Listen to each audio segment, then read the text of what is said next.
previous session, in the previous class, so we discussed about the course objectives and the course outcomes of the microprocessors and microcontrollers. So we have seen the outcomes of the MPMC subject, microprocessors and microcontrollers. So where the course outcomes, so what we expect after the completion of the syllabus is, so the student must be able to describe the architectural features and the programming concepts, and as well as the interfacing concepts of the 8086, and also apply the concepts of the programming language to build the programs for 8086 as well as 8051 controller. So in the last class we have seen, we have also seen the overview of the syllabus. So what are the contents of the various units? Okay, so today we will start the our actual syllabus. So 8086 microprocessors. So the first part of the course is the processors, so which deals with the 8086 and 80386 and 486. And the second part of the course deals with the microcontrollers, so 8051 and the PIC controllers. So coming to the unit 1. So here we will start the unit 1 with the architectural concepts of the 8086 processor. So before we going to start or before we going to see the architecture, internal logic circuitry of the processor, so first we will let us know the features of the 8086 or some of the characteristics of the 8086 processor. So here,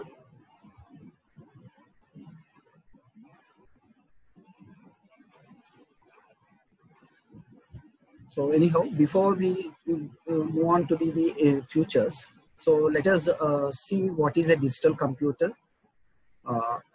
and what is a microprocessor and the microcontroller. So because here we have the three terms, the digital computer and the microprocessors and microcontrollers. As we all know, what is a digital computer? A digital computer is a binary machine which processes the binary numbers, ones and zeros. And what are the functional units or the basic building blocks of a digital computer? So if you take a digital computer, the major components of a digital computer are, so it consists of a CPU, it consists the CPU, and it consists the input devices, and it consists the output devices, and it consists the memory. So input devices, output devices, and then memory. And again the CPU in turn, it consists the arithmetic logic unit and the control unit.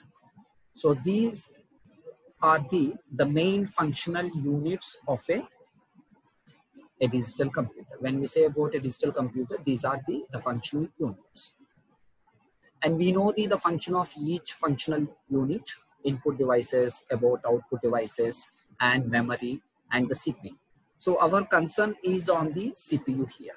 Our concern is on the CPU, Central Processing Unit, which is the brain of the computer system, where all the computational tasks or computational things will be carried out in the Central Processing Unit. So here the Central Processing Unit in turn, it consists of the arithmetic logic unit and the control unit.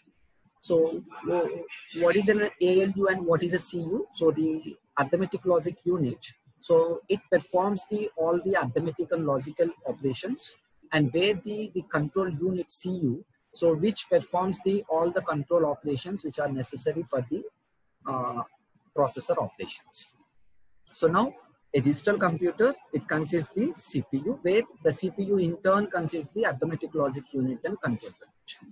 So now if you replace this CPU of the computer with a microprocessor, if it is replaced with a microprocessor, okay, then it becomes as a microprocessor based system here. Now it becomes as a a microprocessor based system. So a digital system or a computer system. And now I am saying about the microprocessor based system. So here to understand that, so what does exactly the processor do here is, it just replaces the CPU of a computer. Whatever the role or whatever the functions, they will be performed by a CPU. So it replaces the CPU and it acts as this CPU of the computer. So now if you have the microprocessor as a CPU of your computer, then such system is a microprocessor based system, or you can say that it is a microcomputer based system, or you can say that it is a microcomputer based system here. So now what does a microcomputer consist? The microcomputer consists the microprocessor, input devices, output devices, and memory. The only change is, instead of the CPU, now the microcomputer consists the microprocessor as CPU. Okay, so whatever the circuits inside of the CPU, the same circuits are inside of the processor too. So now what are the functional units of the microprocessor? So the functional units of the microprocessor are arithmetic logic unit, control unit, an array of registers, and instruction decoder. The same functional units will also be there in the CPU too. Okay, so if a computer, in a computer, if the CPU is replaced with a microprocessor, then such a system is called the microcomputer, which is known as the microcomputer. Okay, and we have the another term which is known as the microcontroller. Microcomputer is different and microcontroller. So now what is this microcontroller? So here the microcontroller is also viewed as a programmable control device. It is also a programmable logic device. But how it is different from the microprocessor? So the microcontroller consists the, in addition to the processor components, the microcontroller will have the internal memory. So it consists the on-chip memory, inbuilt memory. It consists the memory, and it consists the I/O ports, and some microcontroller consists the data converters, such as the analog to digital converters and digital to analog converters. Okay, so therefore all these components are fabricated on a single integrated circuit only. So now you can make a difference between the microprocessor and microcontroller here.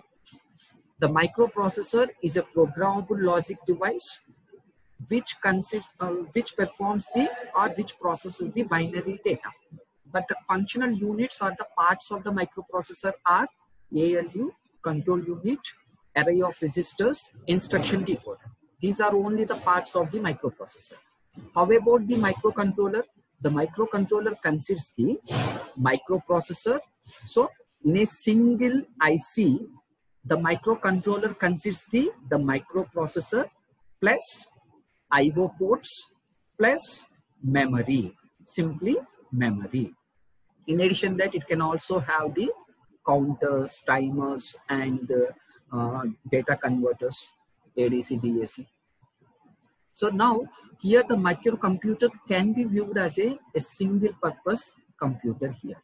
It can be viewed as a single purpose computer, because whatever the computer system have, whatever a computer system can have, the same thing now the microcontroller will also have.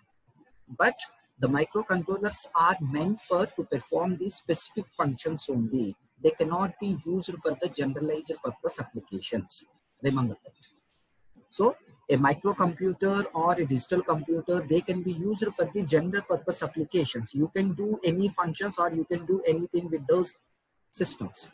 But coming to the microcontroller, the microcontrollers perform the specific functions only. Remember that. Like, for example, if you take an automobile car, or in an automatic car, if you say, so where you can have an automatic door lock system or an automatic brake system.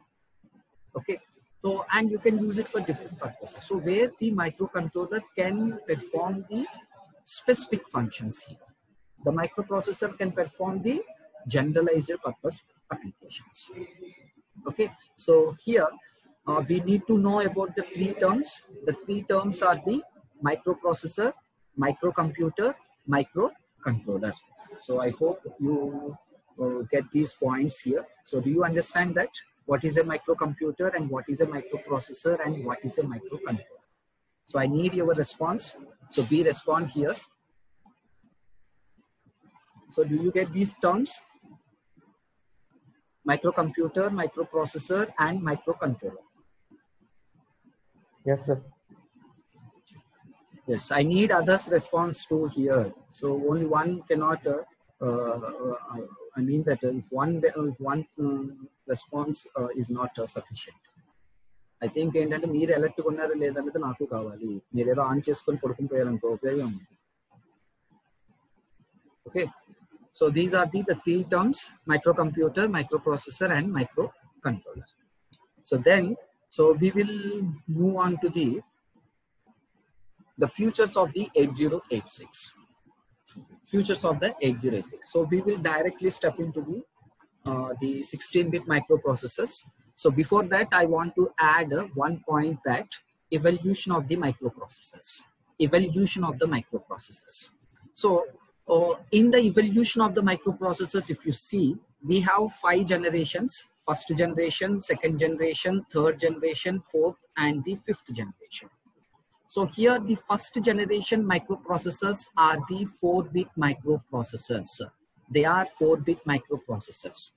And here the first microprocessor was developed and released by the Intel Corporation in the year 1971. In the year 1971, the first microprocessor was developed and released, so which is a size of the 4-bit. And where the technology used to develop the first generation of the microprocessors are the PMOS technology. You know what is a PMOS technology? P-type metal oxide semiconductor technology, isn't it? So the first generation processors are the 4-bit processors, and they are developed by the PMOS technology.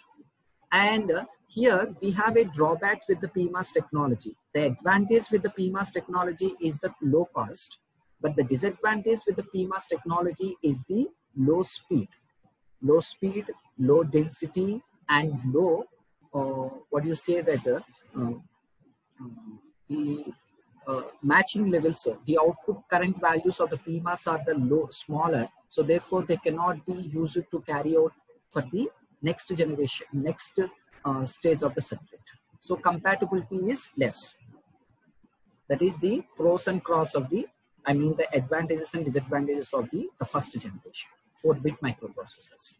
And the second generation microprocessors are the 8-bit microprocessors. So 8-bit microprocessors. So which means that byte, 8 bits. Okay, group of 8 bits, byte.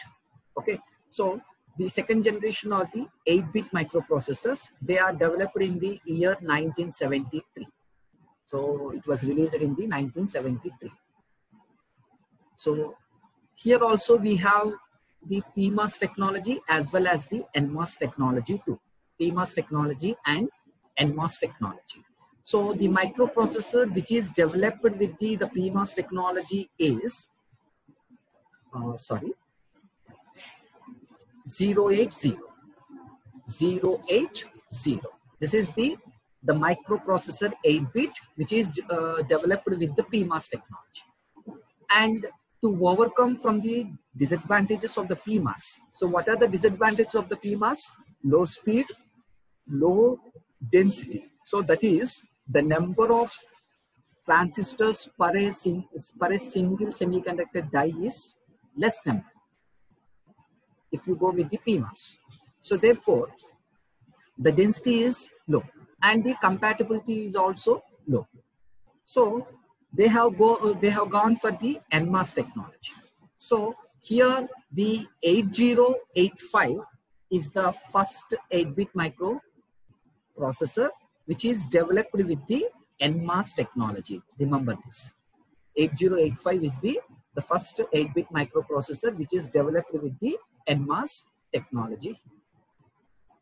So now what are the advantages of the NMOS technology? So whatever the disadvantages or drawbacks in the PMOS technology, all they have the overcome in the NMOS technology. So the NMOS technology has the high speed, high density, and compatibility. It has more compatible. So the output currents are easily matched to the next stage of the circuit here.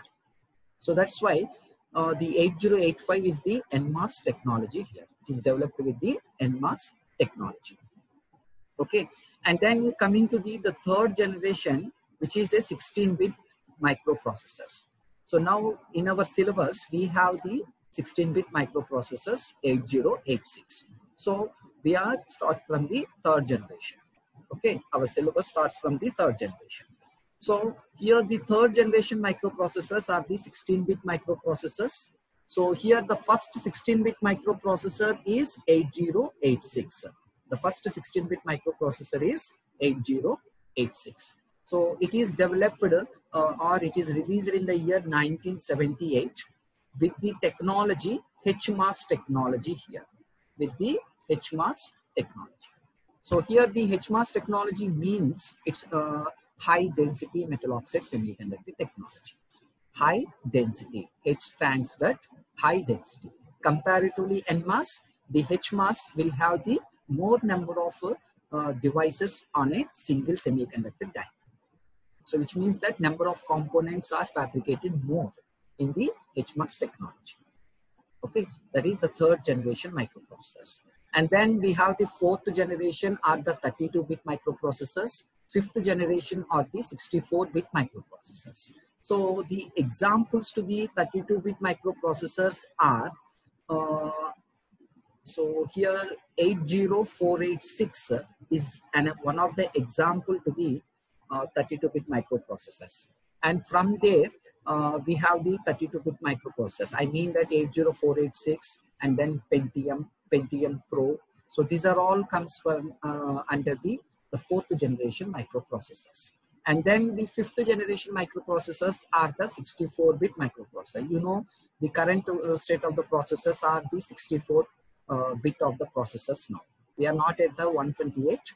We are still currently in the 64-bit microprocessors. So these are the simple evolution of the microprocessors. We have 5 generations of the processors: 4-bit, 8-bit, 16-bit, 32-bit, and 64-bit. So now I have a question that. So what do you mean that a 4-bit, 8-bit, 16-bit, or 32-bit microprocessor? So what does they say here? Can anybody answer for that?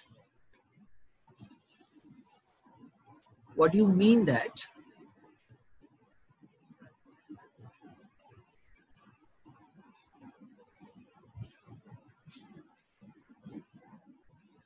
Yes, of course. Actually, the first microprocessor, I mean that the 4-bit microprocessor was, in the initial state, from the idea, they have started with the PMOS technology, because using the PMOS technology, they have easily made the circuit for the processor. So, but with that PMOS technology, we have that the 1 or 2 say advantages. So which means that the low density and the low speed. So after made of the device only, they come to know that. So it has a low speed, or it may be of a low density, and even the output values. See, if you see in the digital integrated circuits, so where we have the different logic families, isn't it? We have BJT logic families and mass logic families, and right. So now here, most of the ICs, if you see, they are the TTL logic families, transistor logic families. So when the devices are made with the PMOS technology, so their output current levels are low compared to the NMOS technology. So that's why. So there is a there is no compatible with the next stages here. Because if we want to have a 5 milliamperes of current, instead of that, you may not get the current levels up to that 5 milliamperes. So that you cannot drive the next stage of the gates or the next stage of the circuits. So that as an experiment, they have started with the PMOS, and they have developed the device, and they have released it in the 1971 as the first 4-bit microprocessor. And so after seeing of the advantages, after seeing of the advantages and disadvantages, they have gone for the next one, NMOS technology here. As an experiment, they first started with the PMOS. Okay, so here I asked you a question that, what do you mean that the 4-bit, 8-bit, 16-bit or 32-bit microprocessors? What do you mean that 4-bit, 8-bit and 16-bit of a processor? So can anyone answer for that? What do you mean of that? See, the processing capacity in terms of the bits, right?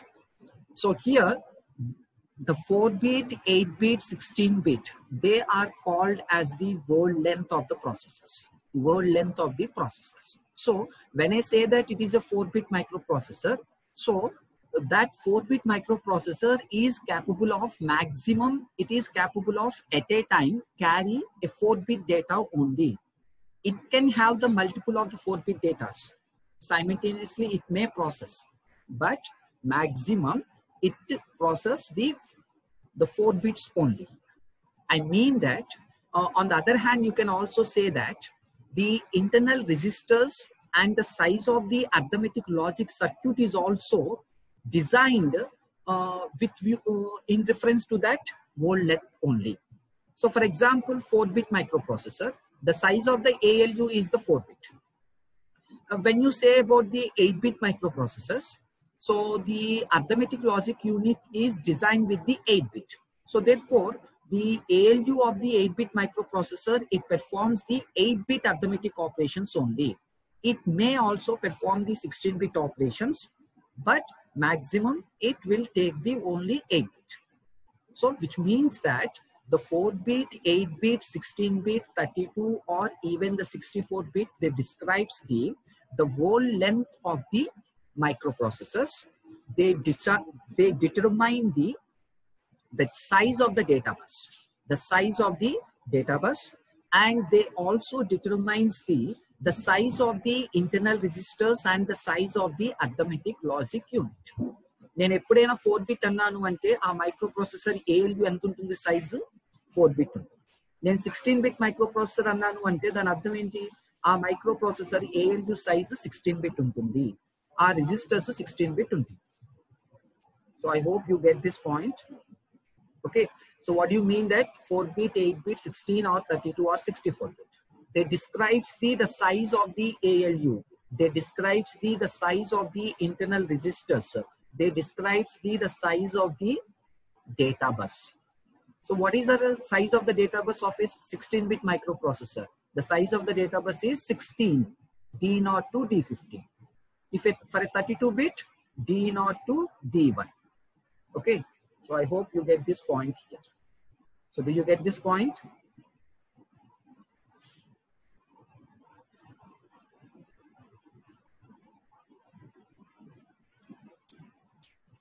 So now we can move on to the characteristics of the 8086. I mean that the features of the 8086. And here another point is for any digital system, if you consider, so as far as concerned with the any digital system, so for the communication purpose, they obviously required or they must have the address and data buses here. Remember that. So for any digital system, if you take, so for the communication purpose, they must have the address and data lines. They require the address and data lines here. Okay. So here we will see the 8086 features of the 8086. So here the 8086 is the first 16-bit microprocessor, so which was released by the Intel Corporation in the year 1978. So the 8086 is the first 16-bit microprocessor. And as we discussed that, so here the 8086 is designed with the HMAS technology, high density metal oxide semiconductor technology. And here it is a integrated circuit. The 8086 is an integrated circuit. So it is a 40-pin dual inline package integrated circuit, double line, dual line in package integrated circuit. So it consists the 40 pins, each pin treated as a signal. So therefore it has 40 signals. Okay, so it is a 40-pin IC, each pin treated as a signal. So 40 pins are viewed as a 40 signals. And it requires a single power supply. So the operating voltage for the 8086 IC is plus 5 volts, and moreover it requires only single power supply. It requires the single power supply. And another important point is the 8086 doesn't have internal clock circuit. It doesn't have internal clock circuit. If you take 8085 microprocessor, I mean that 8-bit microprocessor. The 8085 is a 8-bit microprocessor. Okay, so the 8085 is a 8-bit microprocessor. So for this microprocessor, if you see, it has inbuilt clock circuitry. But coming to the 16-bit microprocessor, 8086, it doesn't have internal clock circuit. So when it has not on-chip clock circuitry, so therefore we need to provide the external clock circuitry separately from the outside, or we use the external integrated circuit, to provide the clock for the 8086 operations. Okay, so here the 8086 requires therefore here the 8086 requires an external asymmetric clock with a 33% of the duty cycle. You all know what is a duty cycle here. So in a simple way, a duty cycle can be defined as T on by T on plus T off, right? In a easy to understand way. So the duty cycle can be defined as the on time by the total time, or the off time by the total time. So from that you can define the duty cycle of a square wave or of the NEC. So here the 8086, it requires this, since it doesn't have the internal clock circuit, so it requires an external asymmetric clock with the 33% of the duty cycle here. 33% duty cycle means maybe 66% of on and 33% of the off, or 33% of the on and 66% of the off. So vice versa. If it is an on time, it is a off time. If it is a 33% on, it is a 33% of the off. So here it is go with the T on time only. So therefore you will have the 66% of the on state and 33% of the off state. Okay. So it requires the 33% of the duty cycle clock cycle. So now here so as I said that it doesn't have the internal clock circuit, therefore we require the external clock circuit. So here we use the 8254 is a clock generator circuit IC. So we use this IC 8254 to generate the required clock for the 8086 microprocessor. Remember that. So the 8086 doesn't have the internal clock circuit. Therefore, we have to use external circuit to provide the clock. And this is very, very important here. What is the clock frequency of the 8086 microprocessor? So here the maximum internal clock of the 8086 microprocessor is 5 MHz.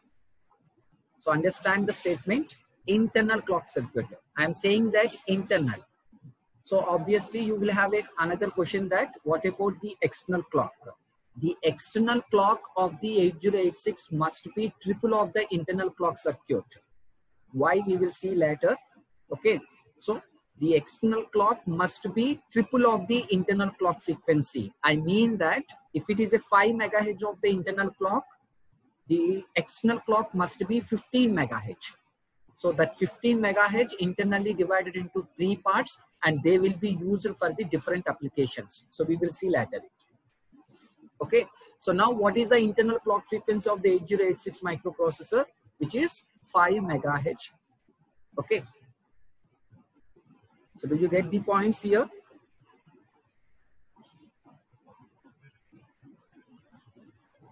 And here, if you observe here, the 8086 has different versions here. The 8086 has different versions. So the 80861, 80862, and 80864. These are the versions of the 8086.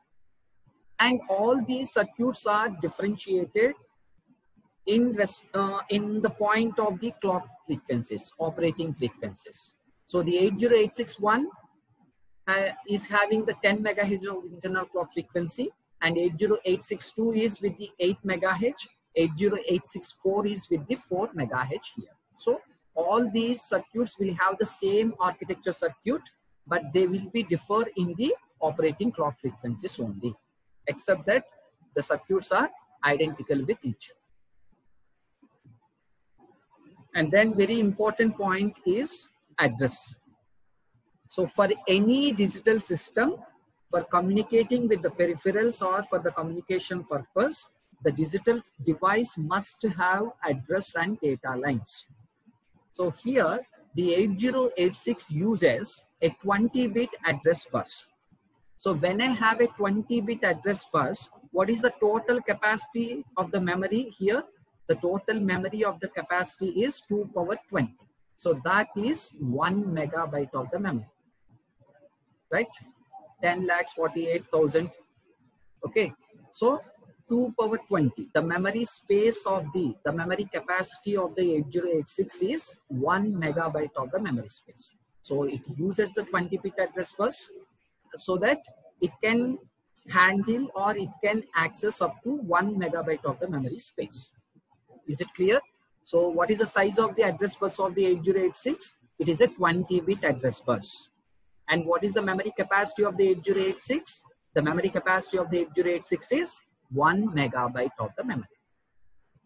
And here the very important point is, so here the very important point is the entire memory is, the 1 megabyte of memory is organized as 2 memory banks, which means that the 1 megabyte of memory, it is divided into 2 512 kilobytes of the memory.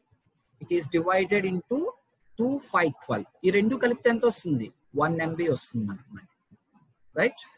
So if you add these two memories, the final memory is 1 megabyte memory. Right? So here the 1 megabyte of memory is organized or it is divided into 2 512 kilobytes of memory each. And they have, so these memory banks are called even bank, odd bank. So ఇప్పుడు ఏం చెప్తున్నాం, 1 MB of memory ni, it is divided into 2 512 kilobyte of the memory. And each memory is known as, one memory is known as even bank memory and other one is odd. The even bank is also known as the lower bank. The odd bank is also called as the upper bank. So the 512 kilobyte of memory, it is organized as a 2 512 kilobytes of the memory. Even bank and odd bank. Even bank and odd bank. Remember, these points are very, very important, because if you understand these points, so that at least you can know that something about the 8086. Because these are all important, which describes the features of the 8086. I mean the characteristics. So as I said that the total 1 MB of the memory is divided into 2 512 kilobyte memory. And they are named as the even bank and odd bank. Now, how to access with those banks here? How to access with those banks here? So for accessing with these memory banks, so here we use the 2 signals lines. So what are the 2 signal lines here? One is A0 which is an address line A0. We have 20-bit address. Out of the 20 address lines, the first address line A0. So here the A0 address line is used to select the even bank. It is used to select the even bank, whereas the BHE bar. So here, what is this BHE bar? It is a control signal, bus high enable. Bus high enable. So this control signal is used to select the odd bank here. This is used to select the odd bank. So the entire 1 MB of the memory is divided into 2 memory banks, 512, 512K. So one bank is named as even bank and other bank is named as the odd bank. The even bank is selected using the A0 address line. Ante nenu aa bank to access cheyali ante aa bank nenu select cheskovali. So then how do I select that even bank? So by using this address line A0, I can select the even bank or the lower bank. Then how do I select the odd bank here? The odd bank can be selected by using the bus high enable, which is a act to low signal. See, you have an apostrophe here, right? This indicates that the signal is a negative signal. Remember that. Okay, it is a negative signal. I mean the act to low signal. So do you understand that the memory points here, memory concept points? Is it clear?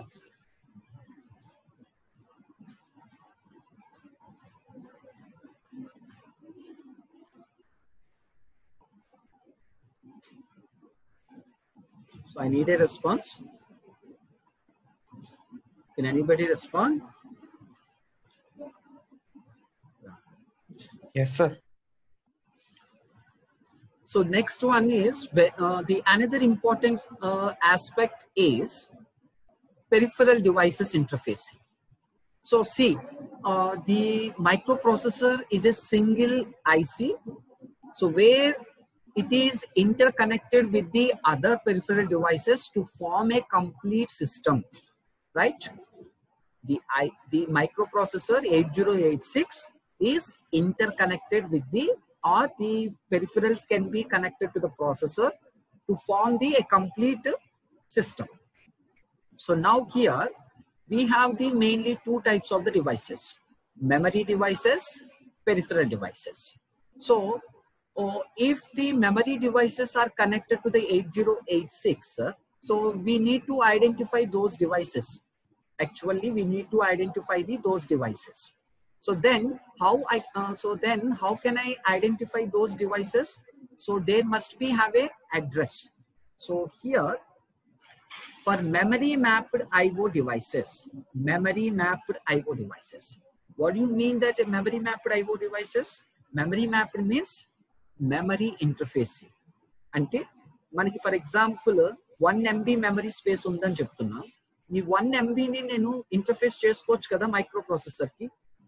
So చేసుకోవాలి అంటే నేను ప్రతి memory location ని identify చేయాలి కదా. 1 MB మెమరీలో there are 10 lakhs of the memory locations. So I need to identify each and every address. So therefore, every address is identified with the 16-bit address.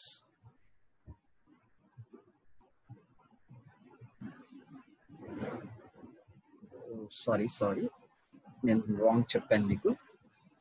So here the concept, here the point is IO map. It is not memory map. Sorry, I'm mistaken. So here for IO map devices. So the peripheral devices can be interfaced to the processor. So here, while you are interfacing to the peripheral devices to the 8086, each peripheral devices is identified with a 16-bit address here. 16-bit address. For example, you have a keyboard, you have a printer, you have a mouse, or you have some other peripheral devices or sensors. Okay, so all they can be identified with a 16-bit address.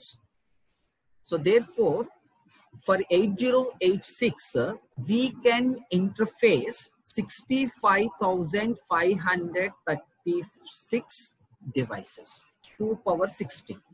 So in decimal, you can connect 65,000 devices can be interfaced to the 8086 processor. Can be interfaced to the 8086 processor. Okay. So kabatti ikkada point ardhamaindani anukuntunnanu nenu. So any number of peripheral devices microprocessor ki connect cheyochu.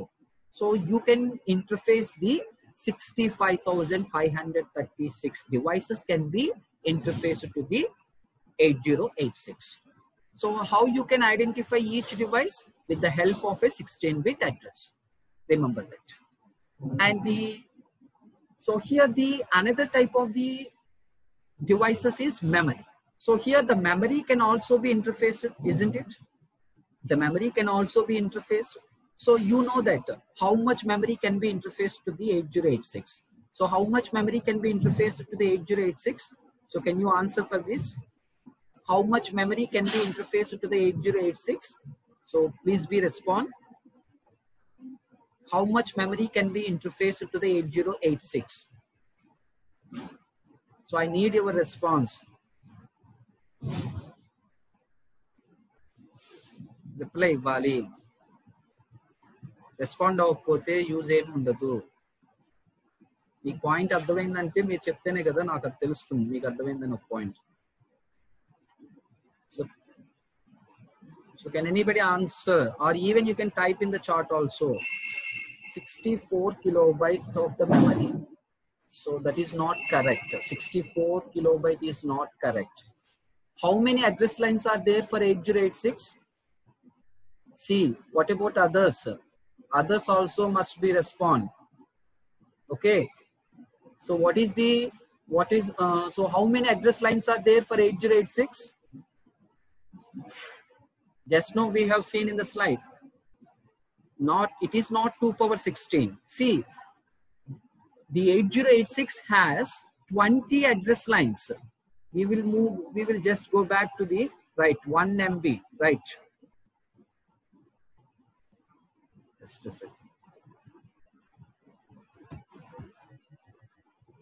So what is the total memory here? 8086 uses the 20-bit address. Remember this. మీరు notebook లో note చేసుకోండి. అర్థమవుతుందా? Running notes తీసుకుంటే అది మీకు benefit. So 20-bit address. So with the 20 bits, the maximum memory is 1 MB. The maximum memory is 1 MB. The maximum memory is 1 MB. అదవుతుందా? ఇక్కడ నేను 2 memories చెప్పట్లేదు మీకు ఇక్కడ.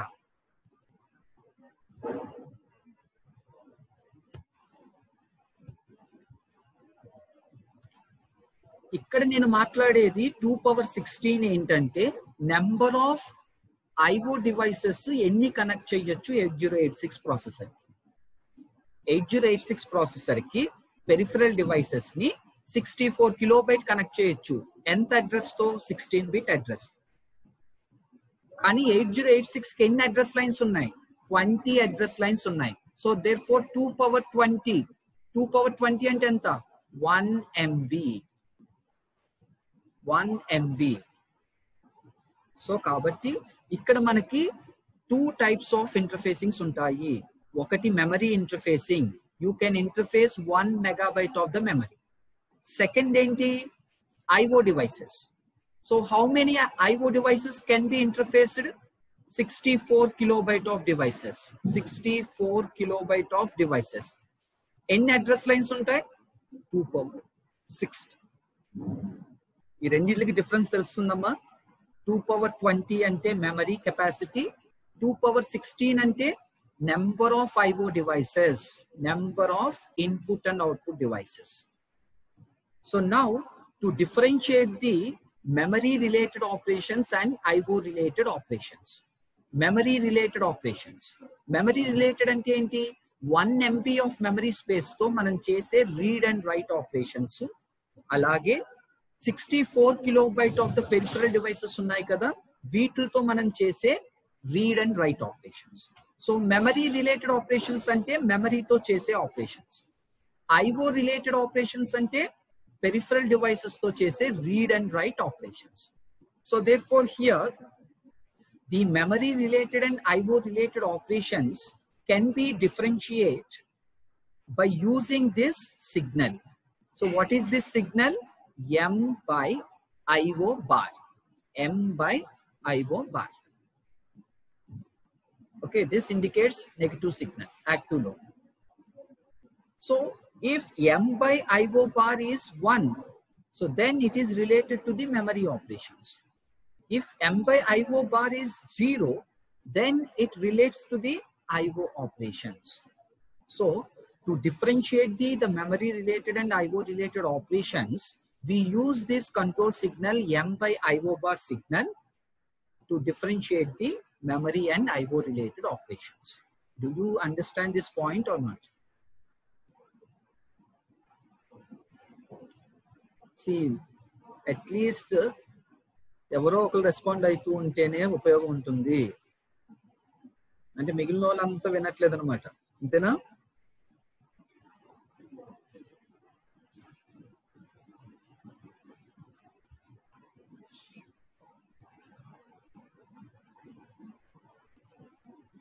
Yes. So for any microprocessor, the manufacturer will give the specifications regarding the address bus and data buses. So therefore you need to remember the address and data buses of that processor. So if you take 8085, so it has only 16 address lines. The 8086 has 20 address lines. If you go to 80286, or 80386, for these devices you will have the 24-bit address. You will have the 24-bit address. So therefore, based on the number of address lines, the memory capacity will increase. Now you are saying that 1 terabyte of memory of a computer. 1 terabyte of memory of computer ante emostundi, such that entante the number of address lines anevi manam determine cheyochu 2 power n. Okay, the number of address lines ni batti 2 power n to the total memory capacity ni manam define cheyochu. So here the memory and IO related operations are differentiated with the help of this signal M by IO bar. Remember, these are all very important so that you can easily understand the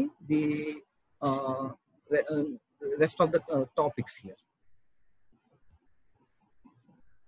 So the next one is very important one, the modes of the 8086. So this is very important. The 8086 can operate in 2 modes, minimum mode and maximum mode. The 8086 can operate in the 2 modes, minimum mode and maximum mode. So here, to differentiate the minimum and maximum mode operations of the processor, so the processor uses a signal called Mn by Mx. Mn by Mx. This is a signal Mn by Mx bar. So Mx bar is a active low. See, if this signal Mn by Mx bar is 1, it defines that the processor is a uniprocessor system. Uniprocessor system. I mean that if the microprocessor alone is performing the computational task, so then the microprocessor is said to be the uniprocessor system. So in uniprocessor system, the signal line is tied to logic high state. Suppose the same signal line is tied to logic 0. I mean that if it is grounded, then it is said to be the multiprocessor system. So in the multiprocessor system, it works with the co-processors here. It works with the co-processors. It works with the co-processors. For example, we have the co-processors like math processors, mathematicals, trigonometry operations. Microprocessor cannot perform the trigonometry operations. So for that, so we will use the other processors, co-processors. So in the multiprocessor system, the microprocessor works with the MAC processors and other co-processors here. So 8086 can be operated in two modes, minimum mode and the maximum mode. So to differentiate the minimum and maximum mode, we use the signal Mn by Mx bar, right? So the next one is, as I said that the 8086 it can work with the other co-processors. So here this co-processor is 8087. So the 8087 is a math co-processor. It is a math co-processor. So it works in the maximum mode. And the another important point is, in the maximum mode, it requires a bus controller to generate the required bus control signals. So therefore, for 8086, when it is in the maximum mode, so we use 8288, which is a external bus controller. So this IC will generate the required bus control signals, such as the read signals, write signals, memory read, memory write, IO read, and IO write. Okay. And the another important point is, the 8086 has two families of the processors. The 8086 has two family of the processors, 8086 and 8088. 8086 itself is a one type of family. 8088 is the another type of the family. So here the 8086 and 8088 families are differentiated in a point of the memory access. The 8086 access memory in terms of the words. So words means what? So a word is nothing but a group of bytes. A byte is nothing but a group of 8 bits. So therefore, a word may consist of the group of bytes. So therefore, here in 8086, it accesses the memory in terms of the 16-bit data. It accesses in terms of the 16-bit data, words. Whereas the 8088 access the memory in terms of the bytes. So which means that 8-bit only. అంటే ఇంకా మనం ఖచ్చితంగా అర్థం చేసుకుంటే కనుక దీన్ని 8086 లో 16-bit డేటాని ఎట్ ఏ టైం మనం యాక్సెస్ చేయాలి అంటే మనకి అడ్రస్ బస్ ఎంత ఉండాలి? 16 బిట్స్ ఉండాలి. అదే మనం బైట్స్ ని యాక్సెస్ చేయాలి అంటే అడ్రస్ బస్ సైజ్ ఎంత ఉంటుంది? 8 బిట్ ఉంటుంది. 8 బిట్ ఉంటుంది. సో ఇక్కడ మేజర్ డిఫరెన్స్ ఏంటంటే 8086 కి 8088 కి 8086 externally considers the 16-bit of the data bus, and internally also it considers the 16-bit data bus. But the 8088 externally it considers the 8-bit data bus, but internally it is a 16-bit data bus. So for 8086, 8088, the internal data bus is 16 bits only, but externally 8086 will have the 16-bit and 8088 have 8-bit data lines here. That is the major, one of the difference between the 8086 and 8088. And the another, we have the second difference, so that we will discuss in the architecture diagram. Okay, so this is about the 8086, features of 8086. If you have any doubts, you can ask me now.